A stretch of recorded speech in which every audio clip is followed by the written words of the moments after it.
You were like, yeah, just go for it. Just go for it. He's like, you put that thing to his neck. yes. You just let him know. Because I don't. I'm not like that. Sinqua and Chloe, how are y'all doing today? What's going on, bro? Doing well. I'm interested in that conversation about chicken or whatever y'all are talking about. Do you eat chicken? Do you eat chicken? Are you vegan or what? Vegetarian? You chicken? Yeah, I eat chicken. Come on now. Hey, with this young lady right here, it's a journey. So I'm just, pleasantly surprised to hear chicken? On set, I was just veganing it up. I've been vegan for 12 years. Yeah. And, now impressive. I dibble and dabble in chicken, and I like And she it. saw my look when she was like chicken tender. I was like, oh. Yeah.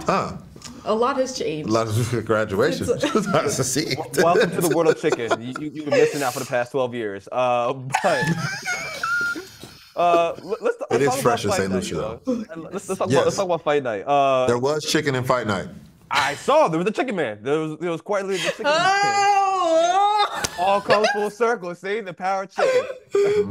Y'all don't speak chicken? No. I'm sure that on set that there was a lot of memories that you're always able to make. I mean, you're in a project with so many big faces, so many personalities. Yes. What was the vibe like on set? I mean, if it's anything like how it is right now, I'm sure it was a ball. Yes, to say the least. No, that was the vibe, man. We were fortunate that everyone that came into play was such great energy. And, some of us had known each other and some of us were just meeting each other for the first time, but we were all just committed to believing in this story, trying to tell the story of our characters, but naturally you just brought good people together. And I think that's a testament to Will. I think that's a testament to Kevin and the powers that be, just bringing good people together to tell this story.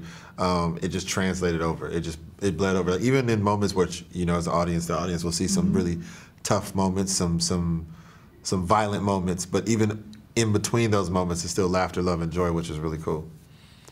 Are there any memories that you guys can share of like any specific moment while on set that was like this was like just too funny or it was just too great of a moment to ever forget? The hairpin. Yes, the hairpin moment, like whipping it out. And I remember too, you were like, yes, just go for it. Just go for it. Remember? Yeah, I do. He was giving me words of encouragement. This. I was like, okay, how am I going to do this? I got to and like put it up.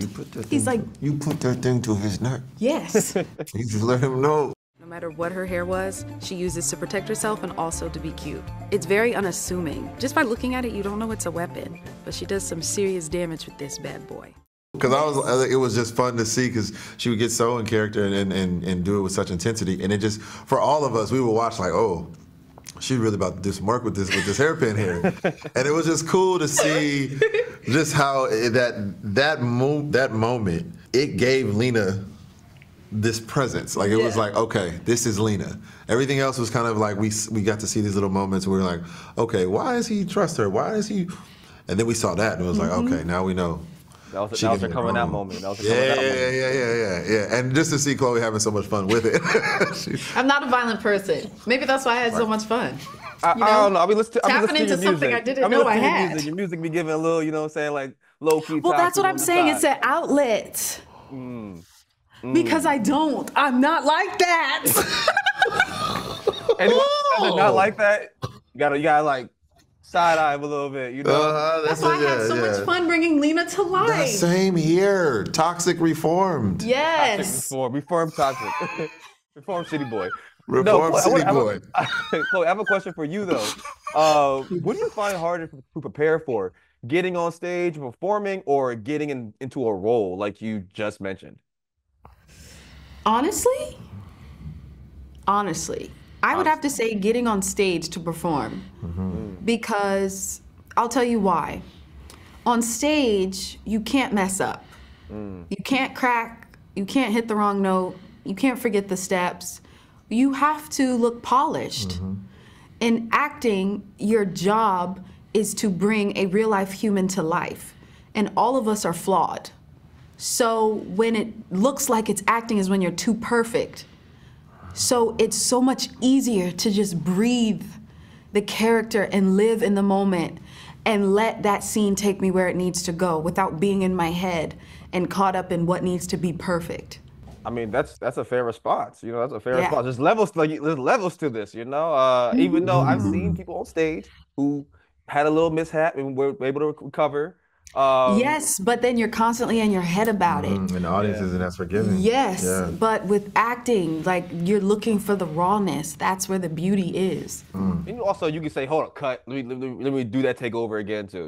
It's also that factor. But sometimes those flaws are the beauty of in the scene. It's like they keep those flaws. You sometimes see where you'll mess up, and then they'll keep your mess up in the actual product. Yeah, because it actually was so truthful. So. And then on top of it, sorry to keep expanding on it, but with the players that were in the scenes with us, you don't want to be the one messing up, and you have Taraji looking right across from you, or Samuel L. Jackson. That'll be the guy. So, character. yeah, you were on your toes. Yeah. You were making sure you were staying in it. Like you said, as much fun as we had, we knew when to get lost in the scene and turn it right back on.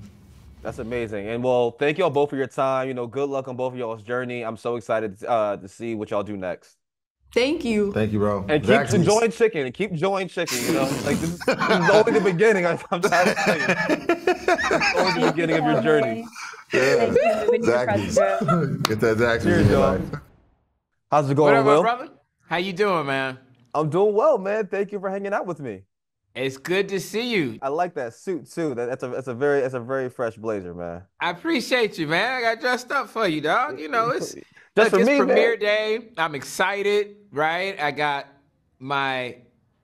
haven't been this excited about a project in a very long time. Today is the day that as a producer and as a filmmaker, you look forward to so much because so much work and time and energy goes into these projects. And when you're on the cusp of releasing it out into the world and getting real feedback from real people, from real audiences, the folks that you made it for, it's no feeling like that. Sometimes people will ask me what my favorite part of the process is. This is probably it. This moment of anticipation and healthy anxiety right before a project is about to release. That quiet before the storm. Come on now, you get it. Yeah. Well, I wanted to start off asking about producing because I think, when folks not in the industry think about entertainment, they think about the actors and the directors and even the writers and the camera people, but people don't really think about the producers. So my first question is, how does one get into producing? What was your start? So I started when I was still a student at Florida A&M University. And I had my best friend and fraternity line brother. He said, I want to be a movie director. And I was like, okay, that's random. Like, we're here in Florida. We don't know anybody from Hollywood. I don't even know where to begin in terms of how you would make a movie. And I helped him to make the first movie that we ever did, which was called Chocolate City. And we shot it there on the campus of Florida A&M University. So anything we could do to get the resources, we did to create this project. And we created it. And I helped him to get some of the little financing that we could. I helped him to cast the film. I ultimately helped him to distribute it because we self-distributed the film ourselves. And later, I said, well, what was that called that I did? And I looked it up and I said, oh, that was producing. You produced this movie. I said, you know what? That's it. That's what I'm gonna do. Let me tell you what you got to do. TCB so mellow, so nobody can get through. When he asks you, do you love him? Smile and kiss his cheek. Walk away and twist your hip. And I really fell in love with the art of storytelling. And especially telling a story that could connect with an audience. Because I saw, even with that first small film, I saw how it connected with those students who saw themselves on film for the first time, who hadn't seen people that looked like them on film much at all, much less folks that they knew. And it connected, it resonated. I mean, that's powerful, man. That's really powerful. And I love the whole grassroots movement that y'all did to start making the films. Like it's powerful when you don't have the resources and then you have to go get the resources. You have to figure it all out. You have to figure out the process. Then when you see the final product, you're like, yo, we just did that. Yes, we just did that. Absolutely. 100%, brother. 100%. I mean, so you produced classics, within the Black community, such as Girls Trip, Think Like a Man, Stomp the Yard. I mean, these are movies that I grew up watching, like we still reference to this day. To this Yeah, day. yeah. What does it mean to you to play such a pivotal role in Black media and shaping it? It's humbling because I am definitely somebody that believes that you put your head down and grind. When I was in high school, I ran track, and I had a high school track coach, and he would say to me, when you first start off in a race, you don't pop up and look at the finish line. And he would say, Packer, if you look up at that finish line right away, you're not gonna make it there. It's got nothing to do with you. What you do is you keep your head down and you focus on the steps right in front of you and get going. And then when you got some momentum, you look up at your goal, right? And I think often in today's immediate gratification society, too many people are up immediately looking at that goal and wondering why they haven't reached it. When you got to kind of put your head down and grind. So I've been having my head down and I've been grinding for a while. And so when I look back at the body of work, I'm really proud of it. I am, because I know what went into it. I know the dedication, I know the sacrifice, but also I know that it means that I've had my head down and I've been grinding and I've been doing it the right way. So it's humbling to hear, and it's amazing to think that I've been a part of certainly African American culture and pop culture and some cinematic classics, I like to think. But ultimately, I think that I'm a product of the people around me and an incredible team that has supported me from day one. I mean, it's always about the team, man. Teamwork makes the dream work. Come So on. with Fight Night, you have such an incredible host of stars and personalities and big names and big faces. I'm sure there was a lot of memories made on set. What are some of your favorite memories that you can share from the creation of this new project? What I loved was the fact that you had all these incredibly talented A-list folks that are household names, people that are some of the biggest stars in the world, frankly. And everybody came to work to put the work in. Whatever you gentlemen need while you're here in Atlanta, I'm your man. Who are you? You are a party host? Yes, sir. Mr. Chicken Man? Guilty as charged, yeah.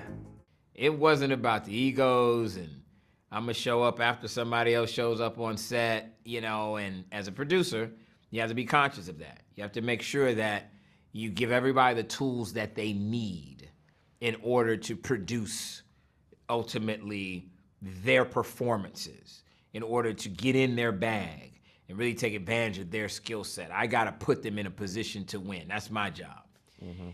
Once we did that and I felt good about it, I could sit back and watch the pros work, and they took it so serious. You're talking about a group of people whose work ethic was unmatched. And I don't even mean just the big names that the Kevin Harts and Sam Jacksons, Don Cheadle's, Terrence Howard's, Taraji's. Those folks were absolutely amazing. But we had a group of young gunners, as I like to call them, that next generation of folks that I think are gonna be talked about for a while. Detective Hudson. I ain't hear you say something. Detective Hudson. Oh. That's my name, son. Just thought I'd clear that up for you. Gentlemen, please. Now listen, as long as Ali win on the 26th, ain't nobody gonna care where you slept on the 25th, huh? You one smooth brother, Senator. Smooth, man. Smooth as the peanut butter on my sandwich this morning. Take notes, Detective Hudson.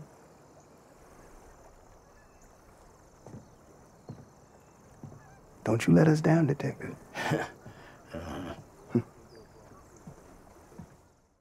Sinqua Walls, Dexter Darden, Chloe Bailey, Melvin Gregg, Jalen Hall. These are names that I think down the line we will look and say, hey, look at young so-and-so. Remember when they went toe-to-toe with Sam Jackson? And look at them now. I feel strongly about what this cast is ultimately gonna do, not only in this project, but also beyond. Man, thank you so much for your time, man. And congratulations on the project. Congratulations on just all the work that you've done this far, man. I can't wait to see what happens next. Thank you, brother. Appreciate your time, fam. Thank you, my man. Take it easy. All right, bro. Later. Philly love too, man. Philly love. Represent. All day, dog. Respect. Yes, sir.